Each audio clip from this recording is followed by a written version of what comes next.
Jai Hind, everyone. I welcome you all to the Daily Class YouTube channel. So, in this video, we are going to talk about rearrangement of words, जिसको आप common language में बोलते हो PQRS।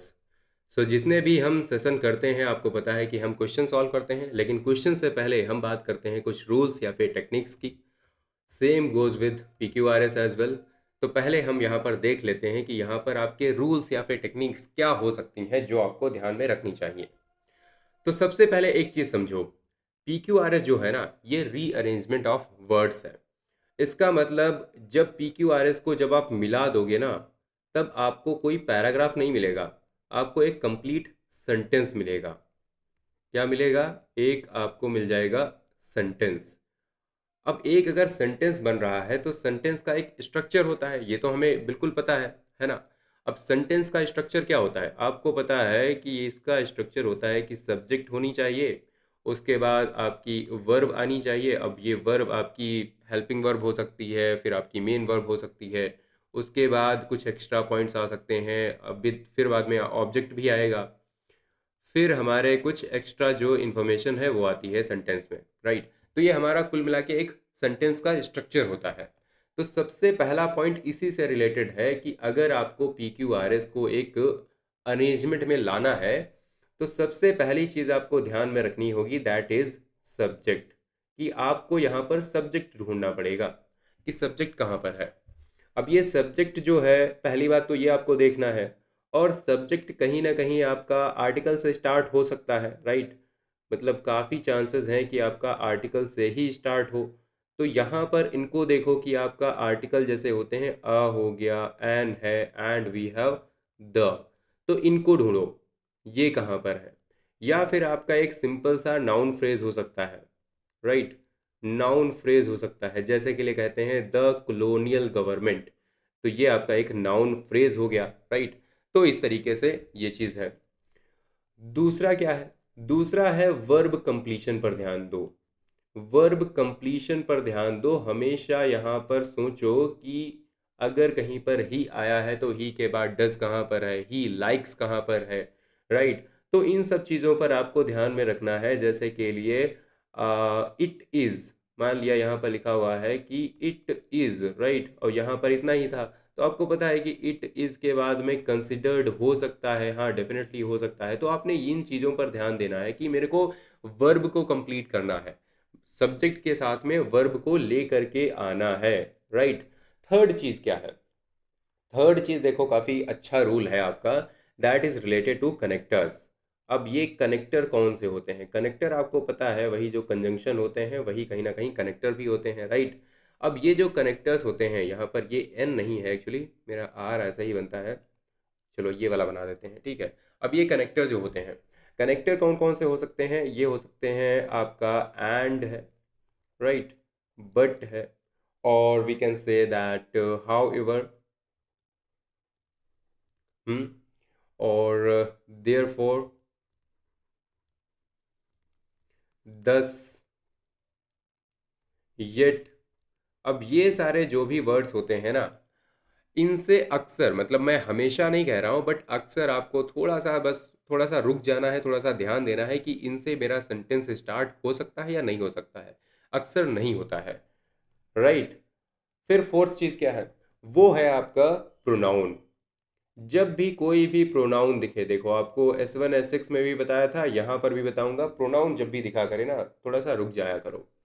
अगर ही आया है, she आया है, इट आया है, या फिर दे है, देयर, तो इन सारे वर्ड्स के लिए कहीं ना कोई एक नाउन दिया होगा, जो कि अब आपका नहीं यूज़ हो रहा है। तो इसको देखो, तो ये इससे आपको एक सीक्वेंस पता चल जाता है, एक आपका मिनी पेयर डेफिनेटली मिल जाता है कि हाँ, इसके लिए अगर ये मेरा प्रोनाउन है तो इस पर्टिकुलर नाउन के लिए यूज़ हुआ होगा, मतलब ये नाउन वाला मेरा पहले आएगा, प्रोनाउन वाला बाद में आएगा, राइट।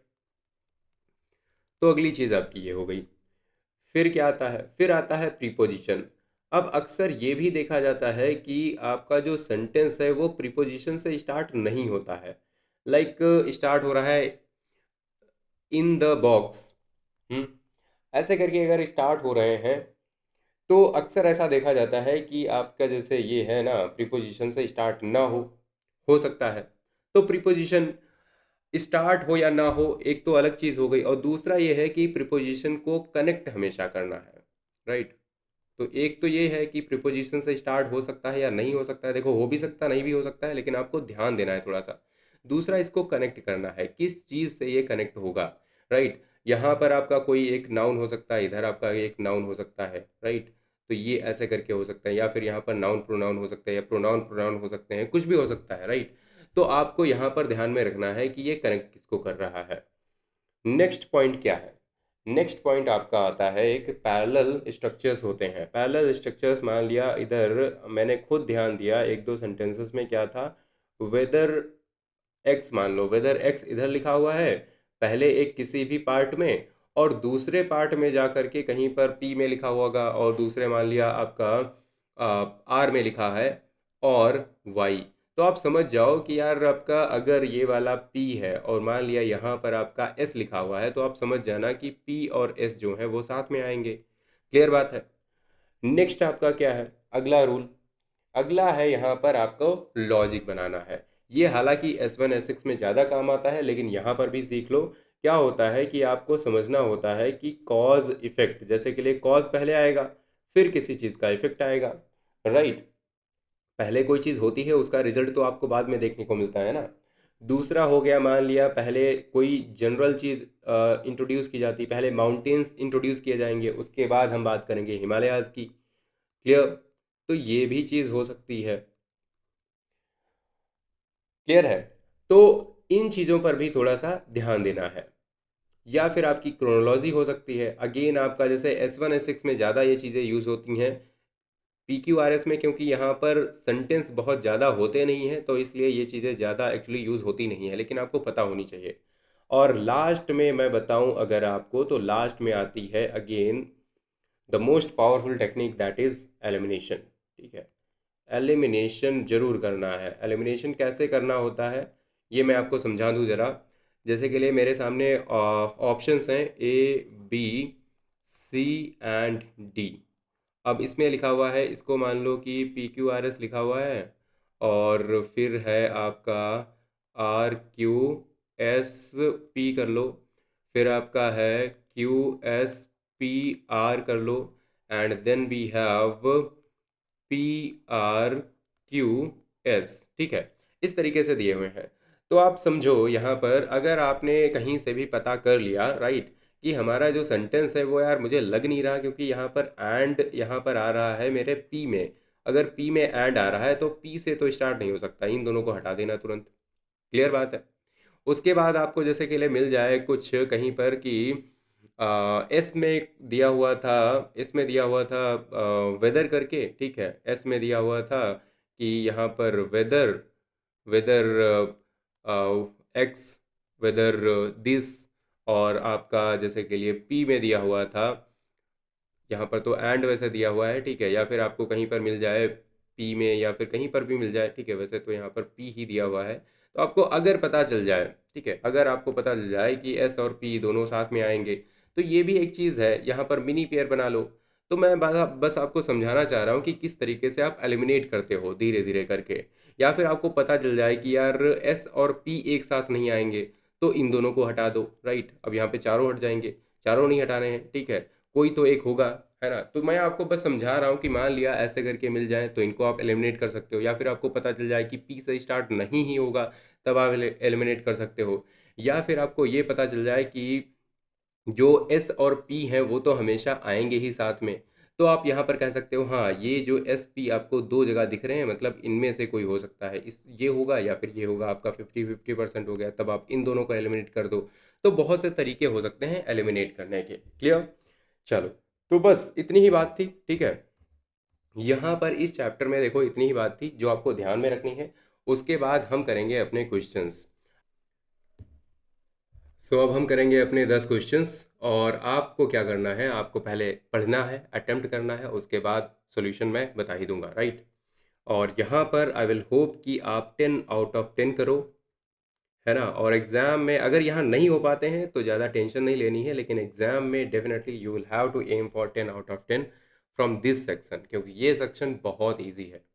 चलो शुरू करते हैं। 51 पहला कहता है consider to be paradigmatic sociological study of peasant movements in India. The Telangana peasant revolt against the Nizam of Hyderabad in the 1940s is often and the only instance worthy of attention in a comparative. Okay. तो आप एक चीज़ सोचो कि S से क्या and हो सकता है?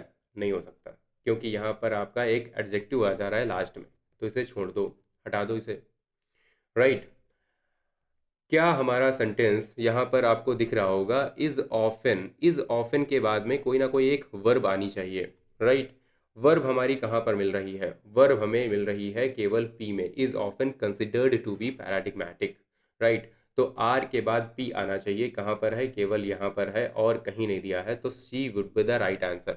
अब एक बार आपको लास्ट में क्या करना है, देखो इन वाले क्वेश्चंस में क्या होता है कि आंसर हमें इजीली मिल जाता है, बड़ी जल्दी मिल जाता है। तो आपको लास्ट स्टेप करना है, दैट इज री रीड। एक बार आपको री रीड कर लेना है, एक बार फिर से पढ़ लेना है। एक बार फिर से पढ़ोगे तो और ज़्यादा चीज़ें क्लियर हो जाएंगी। एक बार पढ़ते हैं। RPSQ क्या सही लग रहा है? लॉजिकल लग रहा है? तो हम कहते हैं the Telangana peasant revolt against the Nizam of Hyderabad in the 1940s is often considered to be paradigmatic and the only instance worthy of attention in a comparative sociological study of peasant movements in India. बिल्कुल सही है। Next one 52।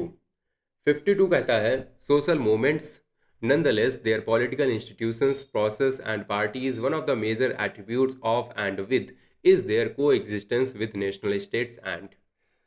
सोचो जरा, थोड़ा सा attempt करो। P से क्या सेंटेंस हमारा एंड कर सकता है? nonetheless लास्ट में आया है, नहीं कर सकता है, इसे छोड़ दो और इसे भी छोड़ दो। राइट। चलो फिर हम आ जाते हैं किस चीज़ पर? हम आ जाते हैं यहाँ पर one of the major attributes of and with. इसके बाद एक जगह हमें दिया है पी, एक जगह दिया है हमें एस। तो क्या आप विद के बाद में अगर इसको पढ़ो, क्या ये लॉजिकल लग रहा है? One of the major attributes of and with is their coexistence. With के बाद में यहाँ पर आपको डायरेक्ट वर्ब नहीं आएगी, बड़ा ही इलॉजिकल सा लग रहा है, तो इसको भी हटा दो। राइट। तो आपका सही ऑप्शन हो जाएगा बी। एक बार फिर से री रीड कर लेंगे, क्लियर हो जाएगा, कंफर्म हो जाएगा।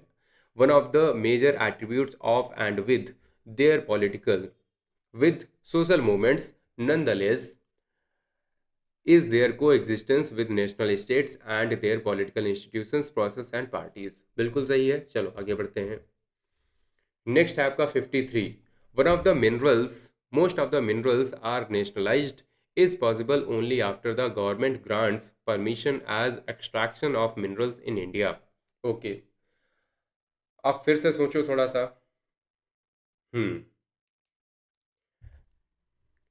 क्या आपका जो सेंटेंस है वो आर पे एंड कर सकता है? नहीं कर सकता। एज यहाँ पर दिया हुआ है लास्ट में, नहीं कर सकता। राइट।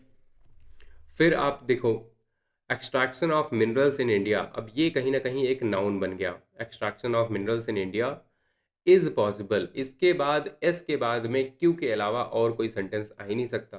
तो एस के बाद क्यू वाला एक ही बचा है, हमने इसको हटा दिया था ऑलरेडी आर की वजह से। तो हमारा सेंटेंस जो है वो सही हो जाएगा S Q and R P. Yes.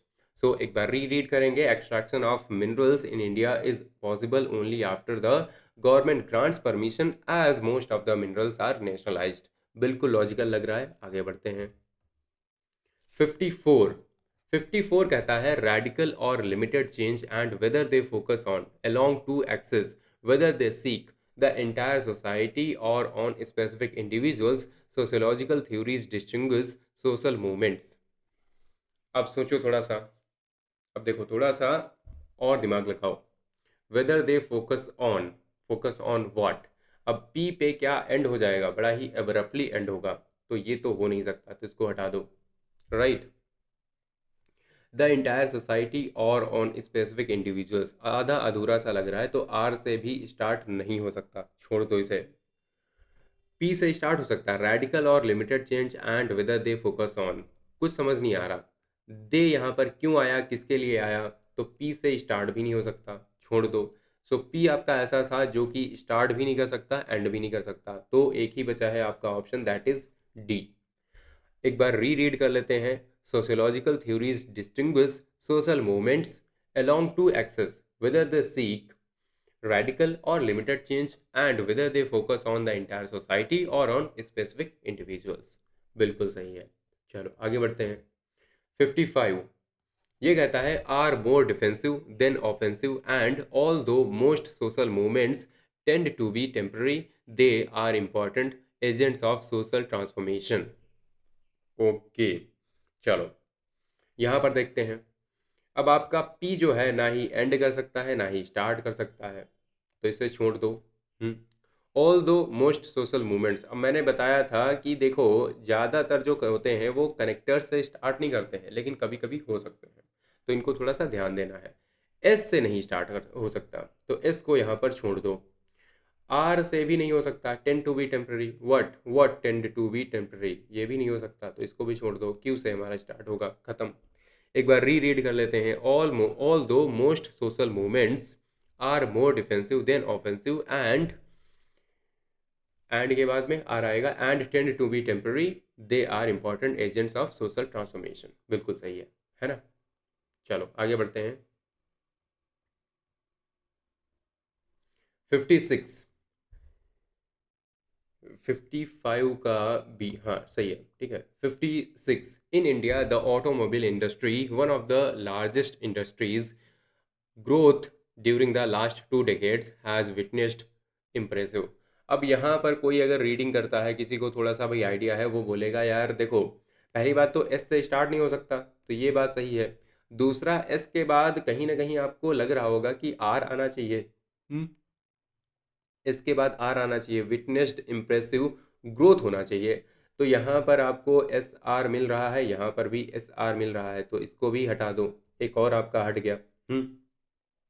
अब पी से स्टार्ट होगा या फिर क्यू से स्टार्ट होगा, ये सोचने वाली बात है। So one of the largest industries in India automobile industry, ये होना चाहिए, या फिर in India the automobile industry one of the largest industries. अब कुछ लोग कहेंगे कि गलत क्या है। गलत देखो आपका पता है क्या है, गलत है कॉमा।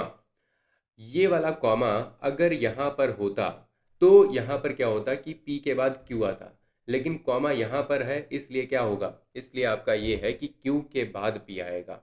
समझ रहे हो, यहाँ अगर कॉमा होता तो आपका पी और क्यू होता, फिलहाल क्यू और पी होगा। समझ गए, तो आपका ये वाला सही आंसर हो जाएगा। 56 का आपका ए होगा। एक बार इस चीज़ को फिर से पढ़ना, फिर से थोड़ा सा समझने की कोशिश करना। 57 was formed in 1870 to give voice to the demands in Western India. The Sarvajanik Sabha and all classes of people were its members and needs of the people। अब ये देखो आपका हिस्ट्री के आपको कई मिल गए ना। सार्वजनिक सभा, ये आपका क्वेश्चन आ चुका है, पता है एग्जैक्ट क्वेश्चन आ चुका है यूपीएससी में कि ये सार्वजनिक सभा जो है कब बनी थी, ये आपकी 1870 में बनी थी। ठीक है, चलो फिलहाल इस पर ध्यान देते हैं। सो यहाँ पर क्या फॉर्म हुआ है, तो पी से स्टार्ट नहीं हो सकता, पहली बात आप समझ गए होगे। एंड से स्टार्ट हो रहा है, मतलब आर से स्टार्ट नहीं कर सकते, एस से भी स्टार्ट नहीं कर सकते, लेकिन एस दिया भी नहीं है, चलो छोड़ दो कोई बात नहीं। लेकिन क्यू के बाद आपको पता चल गया भाई पी होगा, सही बात है। सो इन वेस्टर्न इंडिया द सार्वजनिक सभा वॉज फॉर्म, ठीक है, क्यू के बाद पी, देखो दोनों में दिया है, वाओ। उसके बाद voice to the demands and all classes of people होगा या demands and needs of the people होगा। So demands and needs of the people होना चाहिए ना, है ना, लॉजिकली तो यही कहते हैं हम। तो आपका सी जो है वो सही आंसर होगा। क्लियर है, चलो आगे बढ़ते हैं।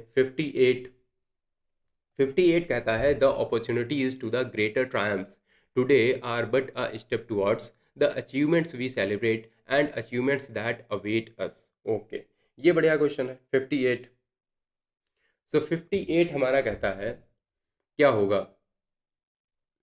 एंड अचीवमेंट्स, एस से स्टार्ट हो सकता है क्या, नहीं हो सकता।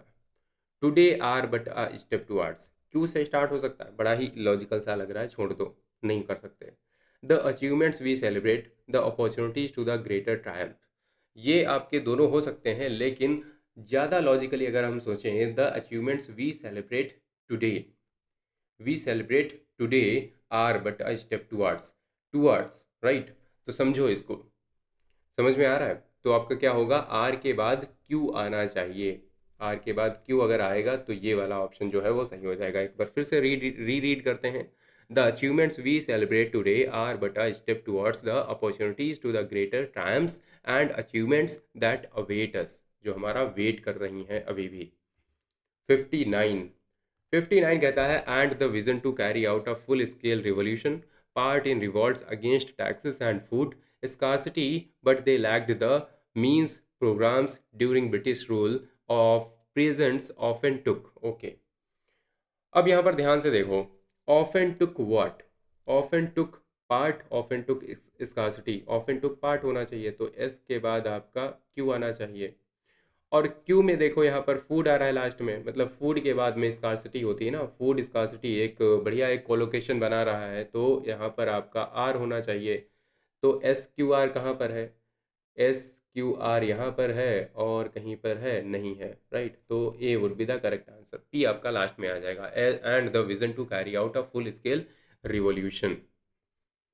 नेक्स्ट वन 60 कहते हैं it's policy and announced reforms that the mounting tension was heading the colonial government now seeing towards a crisis wisely decided to change। तो आप देखो, towards a crisis, towards a crisis, अब ये थोड़ा सा incomplete सा लग रहा है, तो इससे देखो स्टार्ट नहीं कर सकते। और आप एक चीज़ और ध्यान से देखो कि decided to change, change what, तो एस से आप एंड भी नहीं कर सकते, छोड़ दो, B would be the correct option. और फिर से इसको रीड कर लेंगे ताकि और ज़्यादा कंफर्म हो जाए। देखो रीड करने के लिए मैं क्या बोलता हूँ, आपने क्वेश्चन पेपर पर मार्क कर लेना है, लेकिन जब आप यहाँ पर सर्कल करने जाओगे ना, उससे पहले एक बार रीड कर लेना। हो सकता है कि कहीं ना कहीं कुछ मिस्टेक हो गई हो, और रीड कर लेते हो ना, जो नेचुरल रीडर्स होते हैं उन्हें पता चल जाता है कि यार कुछ गलती है या फिर सेंटेंस जो है वो बिल्कुल सही है। इसको पढ़ेंगे, ये कहते हैं the colonial government now seeing that the mounting tension was heading towards a crisis wisely decided to change its policy and announced reforms। सही है, राइट। तो ये थे 10 क्वेश्चंस आपने करे। अब इसके बाद मैंने आपको बता रखे हैं कि भाई PYQs आपने करने हैं, ठीक है, PYQs करो और ज़्यादा कुछ इस सेक्शन से करना मत, ठीक है, बस वही काफ़ी है। और इस चैप्टर से अगर मैं बताऊं कि गोल्डन रूल क्या होगा, गोल्डन रूल यही है कि करेक्ट PQRS आंसर जो है must form the most natural English sentence, right. तो ये चीज़ आपको ध्यान में रखनी है कि सबसे ज़्यादा जो नेचुरल इंग्लिश का सेंटेंस होता है वो निकल के आता है। तो यहीं पर मैं आपको बताता हूँ ना कि आपको क्या करना है, रीड करना है, एक बार पढ़ना है, और जो पढ़ने वाले लोग हैं वो समझ जाएंगे कि इस सेंटेंस में क्या सही है क्या गलत है। और इंग्लिश के सेंटेंसेस देखो हमेशा आगे की तरफ जाते हैं, हमेशा हर एक चीज़ आगे की तरफ ही जाती है, कोई भी चीज़ पीछे की तरफ नहीं जाती। तो आपको भी यही ध्यान में रखना है कि कहीं भी क्रोनोलॉजी है, कहीं भी कॉज है, इफेक्ट है, जनरल है, स्पेसिफिक है, तो इन चीज़ों को ध्यान में रखो। और हमेशा ध्यान में रखो कि हाँ आपको हमेशा आगे बढ़ते रहना, ठीक है, आपका मोटिवेशन भी हो गया एक टाइप का। तो हमेशा आपको बस आगे बढ़ते रहना है, ठीक है। तो यही चीज़ है जो आपको ध्यान में रखनी है। और अगली चीज़ क्या है, अगली चीज़ यही है कि भाई रीडिंग करते रहो, ठीक है। अब क्या होगा, कुछ लोग ऐसे भी होंगे जो रीडिंग करते होंगे, नेचुरल रीडर्स होंगे, लेकिन वो जैसे जैसे एग्ज़ाम आएगा वो रीडिंग बंद कर देंगे। तो ये गलती मत करना, ठीक है, क्योंकि रीडिंग आप कर रहे हो, आपको लग रहा होगा कि आपको कोई डायरेक्टली फ़ायदा नहीं हो रहा है फॉर योर एग्ज़ाम, लेकिन इनडायरेक्टली आपको बहुत सारे बेनिफिट्स हो रहे हैं, राइट। आपका रीडिंग का स्टैमिना बढ़ रहा है, क्योंकि आपने देखा कि आजकल जो भी सेंटेंसेस आ रहे हैं, जो भी आपके क्वेश्चंस आ रहे हैं, दे आर बल्कि, दे आर लेंदी, और उनको पढ़ना पड़ेगा, उनको पढ़ना बहुत बड़ा एक चैलेंज होता है। एक और इम्पॉर्टेंट चीज़ मैं बताना चाहूँगा, कभी भी किसी भी क्वेश्चन को बिना पढ़े छोड़ना भी मत, ठीक है। जैसे कि अक्सर करते हैं हम S1 S6 में, ठीक है। मुझे कई कमेंट्स आई इसके बाद में, लोगों ने कहा कि डिसाइड कर रहे थे कि वो छोड़ देंगे, लेकिन अभी उन्होंने सोचा है कि ये भी पार्ट करना चाहिए, क्योंकि हर एक चीज़ में कहीं ना कहीं कुछ लॉजिक होता है, कुछ वहाँ पर रूल्स होते हैं, उनको अगर अप्लाई करते हो तो क्वेश्चंस हो जाते हैं, ज़रूर हो जाते हैं। बाकी चलते चलते ये है मेरा नंबर, दैट इज़ 9264922851। अगर किसी का कोई डाउट है या फिर आपका कोई सजेशन है तो आप मुझे टेक्स्ट कर सकते हैं।